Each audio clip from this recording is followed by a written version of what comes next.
예.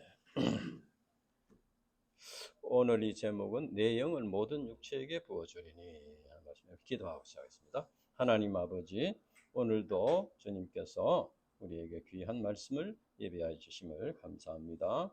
너무나 이 깊은 진리를 우리 사람의 지혜로서는 깨달을 수 없습니다. 성령께서 우리 심령에 역사하셔서 이 진리의 비밀을 깊이 깨달아 수 있도록 도와주시고 우리의 양식이 되게 해주시옵소서. 우리의 영의 눈을 띄워주시고 귀를 열어주셔서 하나님의 음성을 듣게 해주시옵소서. 감사합니다. 예수님 이름으로 기도합니다. 아멘.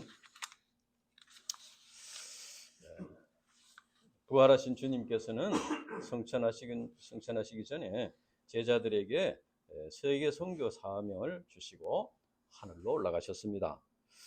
그러나 제자들은 그때까지 아직도 이스라엘의 회복이라는 이런 이제 그 꿈을 버리지 않고 있을 만큼 아주 연약한 자들이었습니다. 오늘 이 말씀은 이러한 제자들이 어떻게 이 막중한 세계 선교 사명을 감당할 수 있었나, 그 원동력이 무엇인가 하는 것을 가르쳐 줍니다. 이 당시 제자들의 그 신앙 상태를 볼 때 우리도 우리와 별반 다를 것 없이 연약한 자들이었는데, 그들이 이렇게 세계 선교를 감당할 수 있는 그런 힘을 힘이 어디서 나왔나, 이것을 가르쳐 줍니다. 오늘 이 말씀은 연약한 우리가 어떻게 캠퍼스 선교와 세계 선교의 막중한 사명을 감당할 수 있나 하는 것을 가르쳐 줍니다. 예수님이 승천하신 후에 제자들은 1절에 보면은 다 같이 오순절에 다 같이 한 곳에 모였다. 그러니까 이제 주님께서 약속하신 것을 기다리라 했잖아요. 그것을 이제 순종해서 기다리고 있었습니다. 오순절은 구약에 보면 모세가 이스라엘 백성을 이끌고 출애굽한 지 50일 만에 시내산에 올라가서 율법을 받은 그를 기념하는 날입니다. 그리고 이제 봄 농사를 마치고 추수하여 첫 열매를 거두는 그런 맥추절, 감사의 절기로서 맥추절이다, 민수기에 그렇게 되어 있고, 또 한편 이제 유월절로부터 7주 후의 전날이기 때문에 이것을 77절이라 이렇게 말하기도 합니다. 오순절이 되면 유대인들이 이제 각처에서 이렇게 또 예루살렘에 오고, 또 해외에서도 이렇게 절기를 지키기 위해서 예루살렘에 모여듭니다. 그 당시 이 오순절은 이제 예수님이 부활하신 날로부터 50일 되는 주일날이었습니다. 그러니까 예수님이 부활하신 후에 40일 동안 계시면서 제자들에게 나타나셨고, 그 후에 10일이 지난 후에 10일 동안 이제 사도들이 모여가지고 이제 기도하고 이렇게 했는데, 그래서 이제 거기에 성령 강림을 기다리고 있었다. 그때 성령이 어떻게 임했느냐? 2절에서 4절까지 보면은 이제 성령에서 나타나심이 있는데, 급하고 강한 바람 같은 소리라고 했습니다. 급하고 강한 바람 같은 소리. 이것은 이제 성령의 그 강한 능력을 나타냅니다. 급하고 강한 바람은 힘이 너무 강해서 지붕도 날아가고 나무 뿌리도 뽑히고 이런 게 되는 것이죠. 그만큼 이제 성령이 능력이 강하다는 것입니다. 그리고 이제 불의 혀처럼 갈라진다. 불의 혀처럼, 이것은 이제 불이 맹렬히 타오르면은 불꽃이 이렇게 마치 혀같이 이렇게 갈라서 올라온다는 것이죠. 그래서 이제 불은 이제 그 특징이 이제 모든 더러운 것을 다 태워버리는, 깨끗하게 하는. 성령은 진리를 깨닫게 해서 더러워진 우리 인간의 내면을 깨끗하게 하고 하나님을 섬기게 합니다. 이처럼 성령은 이 사람들을 변화시키는 놀라운 능력이 있습니다. 서가랴서 4장 6절에 보면은 그가 내게 대답하여 이르되 여호와께서 스룹바벨에게 하신 말씀이 이러하니라. 만군의 여호와께서 말씀하시되 이는 힘으로 되지 아니하고 능력으로 되지 아니하고 오직 나의 영으로 되느니라, 이렇게 했습니다. 이 말씀은 그 당시 성전 재건 역사를 이루고자 하는 이스라엘 백성들을 위해서 주신 말씀인데, 하나님께서 전사를 통해서 스가랴에게 주신 말씀입니다. 그러니까 죄로 병든 인간이 죄 사함을 받고 구원받는 것은 무너진 성전을 다시 세우는 것과 같습니다. 여기서 이제 나의 영이라는 성령을 말하고, 그래서 인간이 성령을 말하는데, 우리 인간은 스스로 깨끗하게 될 수 없습니다. 사람이 깨끗하게, 목자라고 해서 뭐 양을 깨끗하게 할 수 없고, 부모라고 해서 자식을 변화시킬 수가 없습니다. 성령께서 복음 진리를 깨닫게 하시고 죄 사함과 거듭남을 체험하도록 이렇게 도와주신다. 우리 힘으로는 할 수 없지만은 성령께서 그렇게 하신다. 그리고 성령의 열매를 맺고 성화를 이루도록 이끌어 주신다는 거예요. 이것이 우리가 하는 구원이다. 근데 여기 보면은 본문에 보면은 각 사람 위에 하나씩 임하여라고 했습니다. 각 사람 위에 임한다고 했습니다. 이 말씀은 성령이 각 사람에게 개인적으로 임한다는 겁니다. 성령이 믿음의 가정에서 태어났다고 해서 온 가정에 한꺼번에 이렇게 성령이 임하는 것도 아니고, 교회에 들어왔다고 해서 교회 멤버가 되었다고 해서 다 한꺼번에 성령이 임하는 것도 아니다. 성령은 개별적으로 각 사람 위에 임하는 것이다. 이 신앙생활을 이제 비슷하게 했지만은 나중에 보면은 좀씩 다른 것을 볼 수 있습니다. 그래서 성령께서 우리 신자들에게 개인적으로 임하여 삶을 이끌어 주시는 건데, 이것을 성령의 견인이다 이렇게 말합니다. 그래서 성령이 이끌어 주시기 때문에 우리 신자들이 사단 마귀가 지배하는 이 광야와 같은 세상에서 이렇게 실족하지 않고 믿음을 지키며 마침내 천국에까지 갈 수가 있다. 그래서 우리가 열심히 성경을 읽고 공부하고 가르쳐야 하지만은 성령 강림을 사모하며 성령의 도우심을 위해서 우리는 간절히 기도해야 된다 하는 것입니다. 성령 강림은 하나님께서 제자들에게 약속하신 것이고 오늘날 우리 신자들에게도 약속하신 것입니다. 그래서 우리가 간절한 소원을 가지고 기도할 때 성령 충만을 받을 수 있다. 그러면 그 당시 성령이 임했을 때 구체적으로 어떤 놀라운 일이 일어났나? 이제 4절부터 쭉 이제 본문이 좀 길어서 그런데 보면은 그게 보면 이제 제자들이 다른 언어로 말했다고 해서 다른 언어들로 말하기 시작했다. 이 다른 언어라는 것은 우리가 보통 방언이라 하는 우리가 잘 못 알아듣는 이런 방언, 그런 말을 말하는 것이 아니고 여러 나라 사람들이 알아들을 수 있는 외국어를 말했다는 겁니다. 제자들이 한 사람은 영어, 한 사람은 불어, 한 사람은 독어, 뭐 일본말, 중국말 막 이렇게 하게 됐다는 겁니다. 제자들은 갈릴리 어부 출신으로서 뭐 고등교육을 받지 못했는데 그런데 갑자기 외국어를 하게 되었다. 그래서 사람들이 놀랬다는 겁니다. 그래서 오순절을 맞이해서 각 나라에서 온 그 각 지방이나 각 나라에서 이렇게 온 그 유대인들에게 이제 복음을 전해야 되는데 각 나라 말로 해야 알아들을 수 있는 거죠. 그래서 이제 이 제자들이 성령 충만을 받고 이제 외국어를 말하게 되었다. 이것은 이제 뭘 말해주느냐? 성령 충만을 받으면은 이제 구속 역사에 필요한 그 능력을 덧입혀 주신다 하는 것을 여기서 알 수 있습니다. 성령 충만을 받으면 성령의 능력을 덧입혀 주신다. 즉 그 당시에 이제 각 나라에서 온 유대인들에게 복음을 전하기 위해서는 각 나라 말을 하는 그 능력이 필요했다는 겁니다. 그 순간에. 근데 만약에 그 당시 제자들이 이 각 나라에서 사람들이 많이 왔구나. 이거 우리 좀 빨리 외국어를 공부해가지고 이 사람들에게 전하자. 너는 불어를 공부하고, 너는 독어를 공부하고, 너는 일본말을 공부하고, 뭐 해라. 만약 그렇게 했다면은 그 언제 공부해가지고 뭐 전할 수가 없는 거죠. 다 뭐 시간이 늦은 거죠. 그러니까 하나님께서 보실 때 굉장히 급한 거죠. 지금 이제 사람들이 모였는데 이 복음을 전해야 되는데 말을 안 통하니까. 그래서 급한 상황이기 때문에 하나님께서 제자들에게 각 나라 말을 할 수 있는 능력을 주셨다는 겁니다. 그 순간에. 그래서 진리를 전하게 했다는 것입니다. 이처럼 하나님께서는 성령을 통해서 그때마다 필요한 능력을 주신다는 겁니다. 그리고 이제 한편이 성령 강림 이후에 처음 표적이죠. 기적이죠. 처음 표적으로서 사도들에게 각 나라의 그 언어를 말하게 하신 것은, 말하게 능력을 주신 것은 그만큼 하나님께서 이 세계 만민에게 복음이 전파되기를 원하신다 하는 것을 나타내 주는 것입니다. 뭐 제자들이 뭐 외국어를 잘해가지고 뭐 출세하라고 그런 능력을 주신 게 아니라 그 순간에 볼 때 각 나라에서 많은 사람들이 모였는데 그들에게 이제 복음 진리를 깨우쳐 줘야 되는데 제자들이 말을 다 할 수 없으니까 하나님께서 성령을 통해서 갑자기 무식한 어부들에게 각 나라 언어를 담대하게 말하는 능력을 주셔가지고 이렇게 감당할 수 있게 해주셨다. 그러니까 우리가 이제 이걸 보면은 이제 복음 역사를 감당하기 위해서 참 간절한 마음을 가지고 이렇게 하면은 하나님께서 없던 능력을 주신다는 겁니다. 주신다. 예.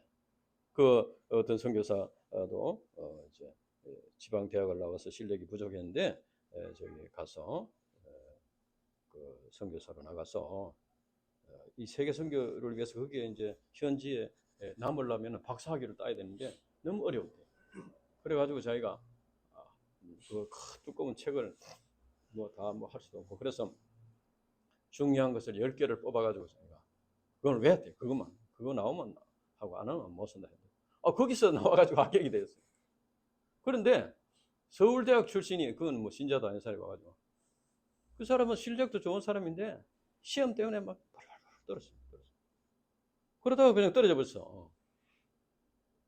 그래서 나중에 이제 물론 또 다시 해가지고 이제 되긴 됐지만은 이게 하나님께서 그 선교사가 내가 이 선교지에 남아야 됩니다. 하나님 여기 합격해야 남을 수가 있습니다. 그러니까 그냥 합격이 된 거예요. 우리가 이제 이 캠퍼스 선교, 세계 선교를 감당하려고 칼을 쓰면은 없던 능력을 하나님께 주시는 거예요. 사람 양들을 만나가지고 우리 이제 우리 사모님들이 캠퍼스 신방을 이렇게 하는데 전신국전에 캠퍼스에 가서 양을 만나가지고 대화를 하면은 굉장히 그 용기가 생기고 또 생각지도 않은 말들이 또 생각이 나고 이렇게 해가지고 복음을 전할 수 있도록 되는 이것을 체험했다고 했습니다.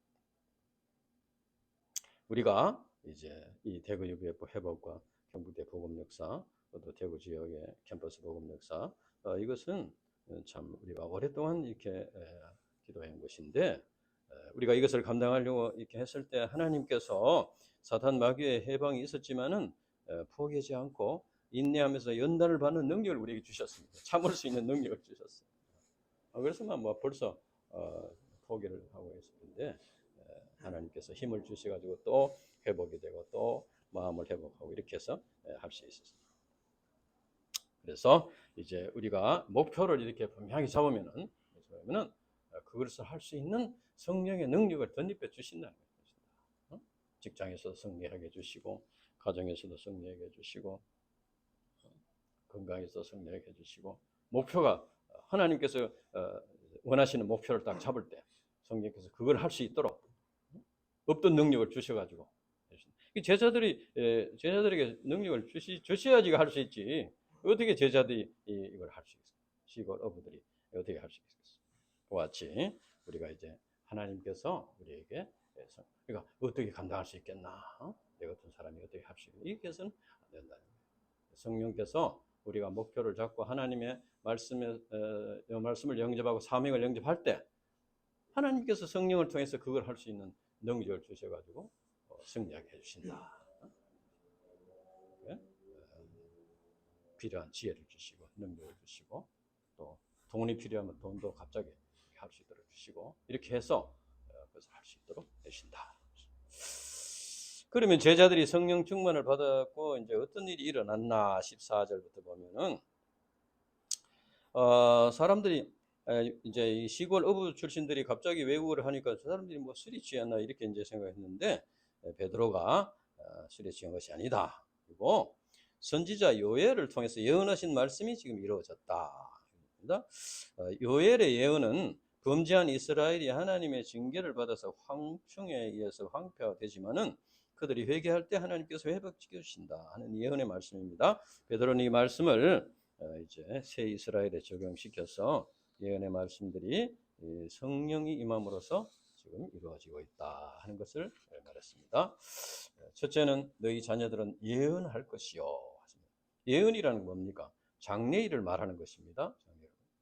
성령이 임하면은 영의 눈이 되어지고 하나님께서 하시는 일을 볼 수 있게 됩니다. 그러니까 장래에 이루어진 일, 장래에 이루어질 이 구원의 역사, 회복의 역사 이런 것을 예언을 할 수 있게 된다. 둘째는 젊은이들은 환상을 본다죠. 환상, 비전. 현재 현재 없는 것을 있는 것 같이 이렇게 본다는 것이죠. 그 당시 젊은이들은 로마의 압제하에 비전을 갖기가 어려운 상황이었습니다. 그러나 성령이 임하면 장차 성령께서 이루실 구원의 역사에 대한 환상을 보게 된다는 거예요. 셋째는 너희 늙은이들은 꿈을 꾸리라. 이 늙은이들은 이제 운명적인 과거를 생각하면서 운명적인 슬픔에 빠지거나 인생 무상을 토로하는 경우가 많습니다. 그러나 성령이 임할 때 믿음의 눈으로 하나님의 나라를 바라보게 됩니다. 그러니까 장차올 믿음의 후손들을 바라보게 됩니다. 그래서 이제 꿈을 꾸게 된다는 것입니다. 그런데 이제 그러면은 이제 그 성령 강림의 그러면 궁극적인 목적이 무엇인가?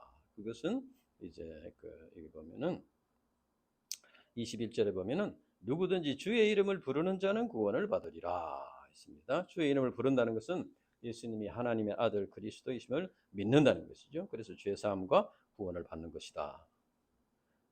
그리고 주의 크고 영화로우신 날, 이것은 이제 주님이 재림하시는 이제 재림하셔서 이 땅을 심판하신 날을 말하는데, 종말에 주님께서 재림하셔서 심판하시기 전에 우주적인 대변화가 일어난다. 땅에 징조를 베푼다. 그래서 피와 불과 연기로다. 그래서 그때 죄를 회개하고 이것은 이제 죄를 회개하고 주님을 믿는 자들은 구원을 받는다.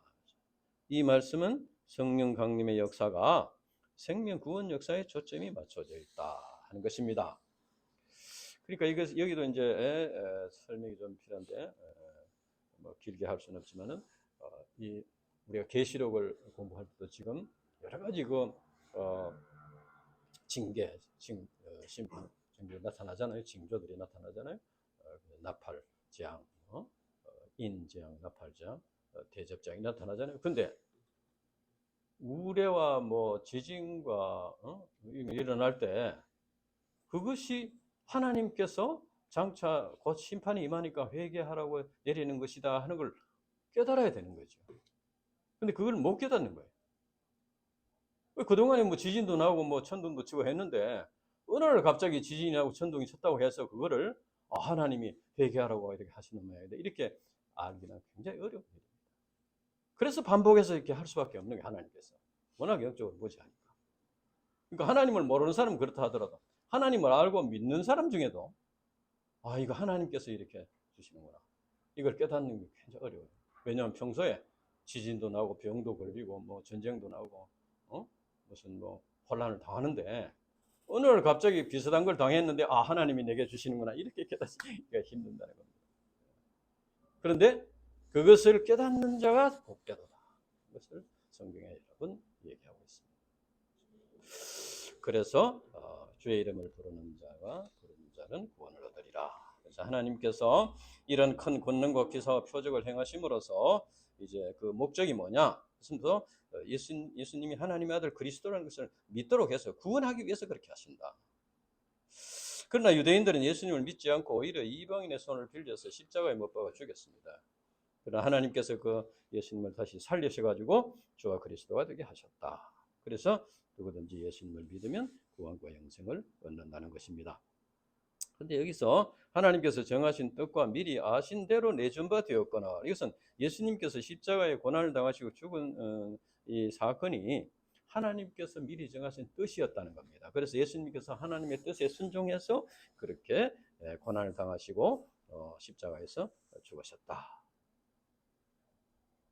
그렇다면은 유대인들이 예수님을 십자가 못 박아 죽인 것은 하나님의 뜻을 이룬 것입니다. 결과적으로. 가룟 유다의 배반도 마찬가지고요. 그런데 하나님의 뜻을 이루는데 사도 베드로는 너희가 법 없는 자를 손을 빌려 못 박아 죽였도다. 유대인들에게 회개를 촉구했습니다.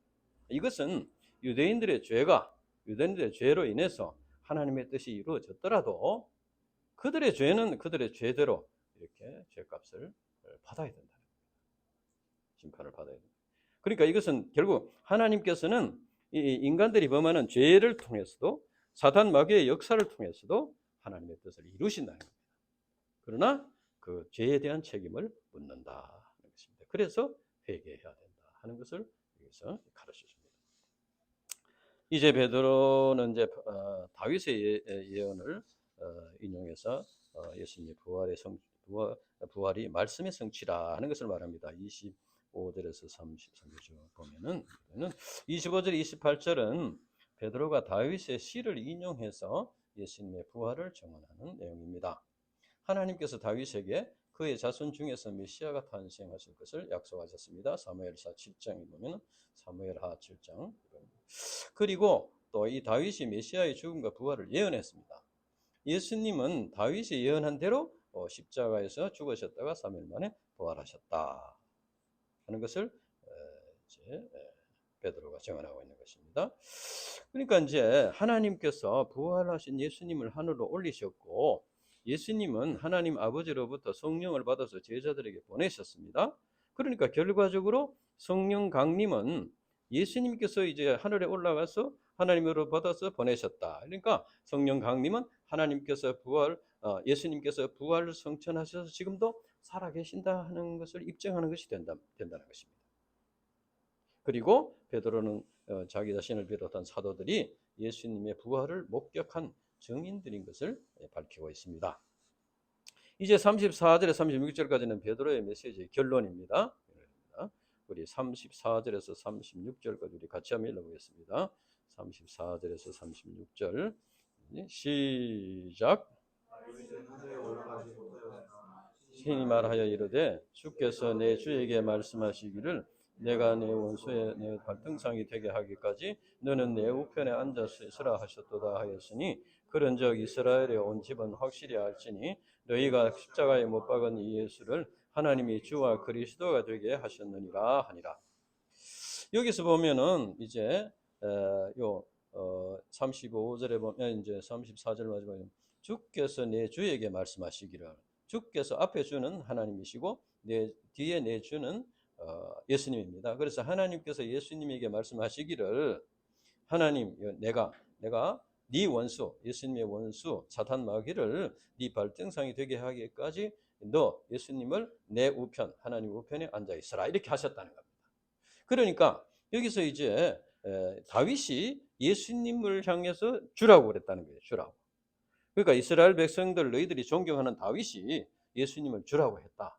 그러니까 너희들도 예수님을 주로 영접하고 이렇게 믿고 영접하는 것이 마땅하다 그런 말입니다. 여기서 주는 하나님의 신분을 나타내는 호칭입니다. 예수님은 창조주 하나님과 동등된 분으로서 세상 만물의 주권자요 왕이 되신다는 의미입니다. 그리고 그리스도는 예수님의 사역을 나타내는 호칭입니다. 그러니까 주는 신분을 나타내는 호칭이고 그리스도는 사역을 나타내는 호칭입니다. 예수님은 십자가에 죽으셨다가 부활하심으로써 하나님과 우리 인간 사이의 중보자로서 구원자가 되신다는 겁니다. 그래서 우리가 예수님이 주 되심을 믿는다 하는 것은 예수님이 나의 창조주이시고 주인이시고 주권자이시고 왕이 되심을 믿는다 하는 것이고 또 예수님이 그리스도이심을 믿는다 하는 것은 나를 구원하기 위해서 십자가에서 나의 죄를 짊어지고 대신 죽으시고 고난당하시고 죽으시고 부활하셨음을 믿는다 하는 것입니다. 그래서 우리가 예수님을 믿는 것은 곧 뭡니까? 이제 주와 그리스도이심을 믿는 것이고 예수님이 나의 주인이 되시고 왕이 되신 고 나를 위해서 십자가에 죽으시고 죄 사함을 주시고 구원을 주신 그리스도이심을 믿는 것이다 하는 것입니다. 근데 본문에 보면은 베드로는 너희가 예수님을 십자가에 못 박아 죽였다 이렇게 두 번이나 유대인들의 죄를 지적했습니다. 그래서 여기서 너희가는 물론 유대인들을 가리킵니다. 그리고 오늘날 우리들을 가리키는 말이기도 합니다. 왜 그러냐면은 예수님께서 우리의 죄를 짊어지고 십자가에 죽으셨습니다. 그러니까 우리가 죄를 결국은 이 예수님이 우리 죄를 위해 우리 죄 때문에 십자가에 죽으셨으니까 우리가 예수님을 십자가에 못 박은 것이나 마찬가지라는 거죠. 그래서 우리가 죄를 회개하는 것은 우리가 예수님을 십자가에 못 박은 죄를 시인하고 회개하는 것입니다. 너희가 십자가에 못 박은 이 예수를 하나님이 주와 그리스도가 되게 하셨느니라.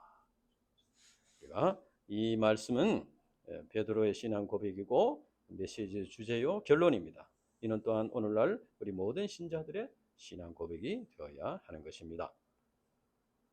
그러자 이제 그 당시 베드로가 메시지 전한 결과가 어땠냐? 37절에서 41절 쭉 보면은 그들은 이제 자기들은 메시아를 기다리고 있었는데 너희들이 죽은 그분이 그 메시아다 이렇게 이제 하니까 우리가 어찌할꼬 이렇게 참 탄식했습니다. 이것은 죄인이 죄를 깨닫고 시인하는 그런 자세입니다. 이처럼 죄를 시인하고 예수님이 자기의 죄로 인해서 십자가에 죽으셨음을 믿고 고백하는 자에게 죄사함을 주신다. 그리고 죄사함을 받는 자에게 성령을 선물로 주십니다. 회개와 죄사함이 이제 성령을 받는 원인 될 수 있고 또 성령의 결과로도 할 수 있고 신비한 역사입니다. 이 성령의 역사는 성령의 역사로 인해서 우리가 회개하고 죄사함을 회개할 마음이 생기고 죄사함을 받는 것이고 또 이제 우리가 회개하고 죄사함을 받을 때 성령께서 우리 심령에 또 이렇게 오시고 이렇게 그런 참 양면성이 있는 그런 신비한 역사입니다. 죄사함과 성령 충만은 우리 모든 믿는 자들에게 차별이 없이 주시는 하나님의 선물이다. 베드로는 앞에서 인용한 그 예언시나 시편의 말씀 외에도 여러 말로 예수님이 주요 그리스도이심을 확정했습니다. 그러자 그날에 예루살렘에 큰 회개의 역사가 일어났다고 했습니다. 큰 회개의 역사가 일어났다. 그래서 이제 그래서 거기에 보면은 하루에 3,000명이 회개하는 이런 역사가 일어났다는 겁니다. 이제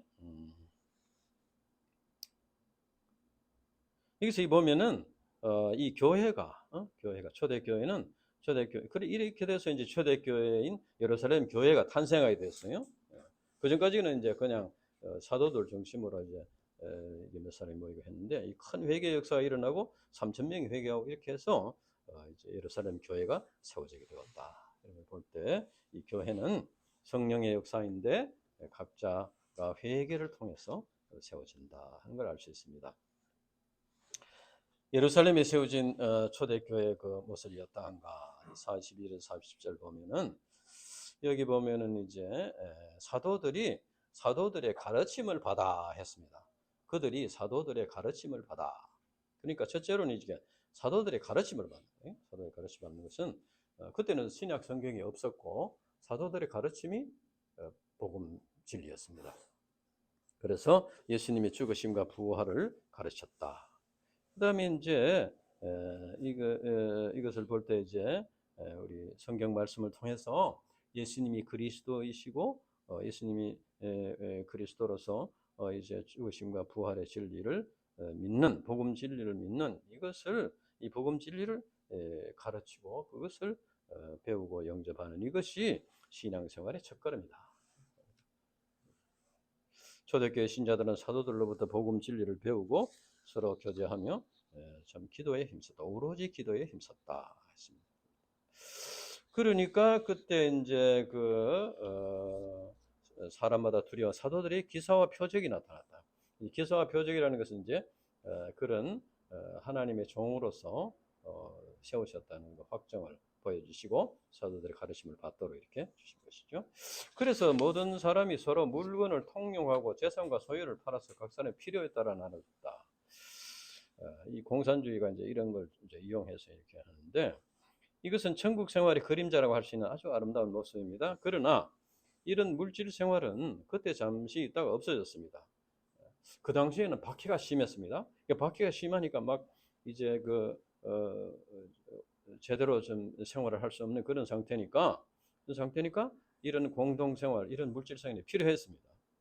그러나 이것은 인간의 본성이 악한 본성을 가지고 있어 사단의 역사에서 이걸 그대로 잘 감당하기 힘든 일입니다. 그 대표적인 예가 아나니아와 삽비라 사건입니다.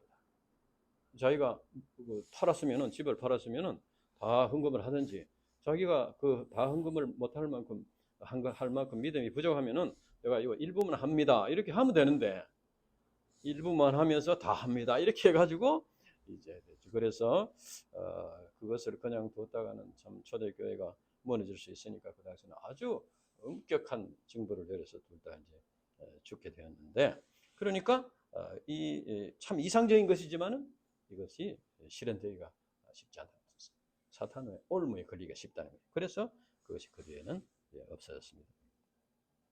초대교회 신자들은 날마다 마음을 같이 성전에서 모이기를 힘썼다 했고, 집에서 떡을 떼며 하나님을 찬양했다는 것은 가정에서 예배를 또 드렸다는 겁니다. 이로 인해서 이제 백성들이 칭송을 듣게, 백성들로부터 칭송을 듣게 되었고, 주님께서 구원하는 사람들을 날마다 도와주셨다 했습니다. 자, 여기서 성령 강림의 열매로 탄생한 이 초대교회가 신자들이 사랑의 관계성을 맺고 영적인 공동체를 이룸으로써 성장하기 시작했다 하는 걸 알 수 있습니다. 그래서 여기서 우리는 교회의 모범을 배울 수 있습니다. 교회의 모습은 존재 의미, 교회의 존재 의미 뭔가? 첫째는 교회는 하나님을 위해서 존재하는 것입니다. 즉 교회는 하나님을 찬양하고 하나님을 예배하고 하나님을 영화롭게 하고 또 하나님께 기도하고, 이렇게 우리 신자들이 교회에 와서 하나님을 만나고, 사람과 물론 교제도 있지만 하나님을 만나고 예배하고 찬양하고 기도하면서 하나님을 만나고 하나님과 교제하는 그 교회의 존재입니다. 둘째는 교회는 우리 신자들을 위해 존재하는 것입니다. 우리 신자들이 교회에서 성경을 공부하고 구원의 진리를 공부하고 하나님 나라에 대해서 가르치고 배우고, 이렇게 해서 우리가 이제 그렇게 해서 우리가 영적으로 성장할 뿐 아니라 또 우리가 이제 한 주를 살아갈 수 있는 그런 힘을 얻게 되고, 그리고 또 우리가 변화를 받고 성화를 이루게 된다. 그래서 이제 한 주간 또 세상에 나가서 사탄 마귀로부터 이제 보호를 받을 수가 있다. 그런 의미에서 이제 교회가 우리 신자들을 위해서 존재한다. 셋째는 이 교회는 세상 사람들을 위해서 존재한다. 교회는 세상 사람들에게 생명의 빛을 비추고 구원의 빛을 비추어서 이제 구원의 역사를 이룬다는 겁니다. 우리 신자들이 여기도 보면은 이제 사랑의 공동체로 이렇게 했을 때 거기에 보면은 이제 그 사람들이 이제 감동을 받고 또 그들에게 이제 복음이 전파되게 되었다. 이 보면은 이제 온 백성의 칭송을 받았다. 그래서 이 오늘날 이제 교회가 부족한 사람들이 모인 데서 여러 가지 뭐 싸움도 있고 뭐 여러 가지 이래 가지고 비난도 받고 하는데, 원래는 이제 그렇게 해서는 안 되겠고, 우리가 사랑의 공동체를 이룸으로써 세상 사람들에게 칭송을 받고 이제 생명의 빛을 비추는 그런 구원의 역사를 이루는 그런 교회가 되는 것입니다. 하나님께서 약속하신 대로 성령을 부어 주셔서 그래서 사도행전에 놀라운 역사가 이루어졌다. 그리고 그 후에 많은 주님의 제자들을 통해서 세계 선교 역사가 이루어졌습니다. 그래서 오늘날 한국에까지 복음이 전파됐습니다. 서울의 그 양화진이라는 데 가보면은 한국에까지 와서 복음을 전하다가 여기서 돌아가신 선교사들의 무덤이 있습니다. 그 무덤이 있고 또 이제 많은 분들이 있었어요. 그분들의 수고가 있었기 때문에 우리가 구원받게 된 겁니다. 오늘날 우리 UBF를 통해서도 세계 캠퍼스 선교 역사를 이루고 계십니다. 우리는 이런 역사들을 보면은 참 성령의 역사가 놀랍다, 참 감사하다, 은혜를 받습니다. 그러나 엄밀히 말하면 지금까지 이런 역사들은 우리의 환상이나 우리의 꿈이 아닙니다. 사도들의 환상이었고 사도 바울의 비전이었고 또 지금까지 제자의 삶을 살던 많은 주님의 제자들, 선교사님들의 비전이었고 우리 UBF 개척 조상들의 꿈이었습니다.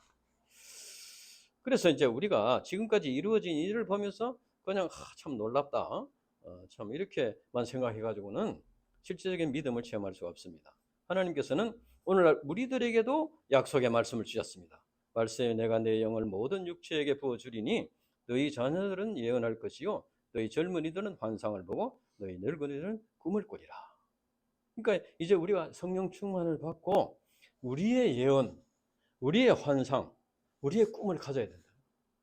그래서 그것이 이루어질 때 어떻게 됩니까? 우리가 믿음을 체험하게 됩니다. 그것을 또 후손들에게 물려줘야 되는 것입니다. 우리는 참 여러 가지로 부족했지만 그래도 대구 UBF도 말씀의 종들이 세움받고 자립적으로 수양회를 하는 그런 환상을 보고 기도해 왔습니다. 그런데 지난해부터 이제 자립해서 수양회를 갖게 됨으로써 우리에게 꿈과 비전이 이루어지는 것을 체험하게 되었습니다. 그리고 우리가 이제 경북대 복음역사, 또 계명대, 영남대, 대구대, 가톨릭대, 교육대 캠퍼스에 목자들이 일어나는 이런 환상을 보고 이런 비전을 보고 우리가 기도해야 되겠습니다. 우리가 이러한 꿈과 비전을 반드시 이루어진다. 그래서 하나님께서 영광을 받으신다. 믿음을 가져야 되겠습니다. 성령께서 역사하신다고 해서 우리는 그냥 가만히 있으면 성령께서 다 알아서 하시는 건 아닙니다. 우리가 할 수 있는 능력을 주셔서 우리가 그 사명을 받아들이고 또 우리가 이렇게 감당하고자 결단하고 삶을 결단하고 이렇게 할 때 그것을 감당할 수 있는 힘을 주셔서 사단 마귀를 이길 힘을 주시고 말씀이 기억나게 해주시고 깨닫게 해주시고 말씀을 가르칠 수 있게 해주셔서 그것을 이루어 주신다는 것이지. 우리가 그냥 가만히 있으면 저절로 이렇게 양들이 오고 사람들이 모이고 그렇게 된다는 그런 건 아닙니다. 그래서 이제 주님께서 우리가 주님의 부르심을 받고 사명을 영접했다고 해서 저절로 열매 맺히는 것은 아니고 우리가 이제 그 부르심을 확신하고 죄를 회개하고 간절히 기도하고 이제 사단 마귀의 역사에 도전하고 이렇게 할 때 성령께서 이제 예언을 하도록 도와주시고 비전을 보도록 도와주시고 꿈을 꾸도록 이렇게 도와주셔서 그것이 이루어지는 역사들을 체험하도록 해주신다.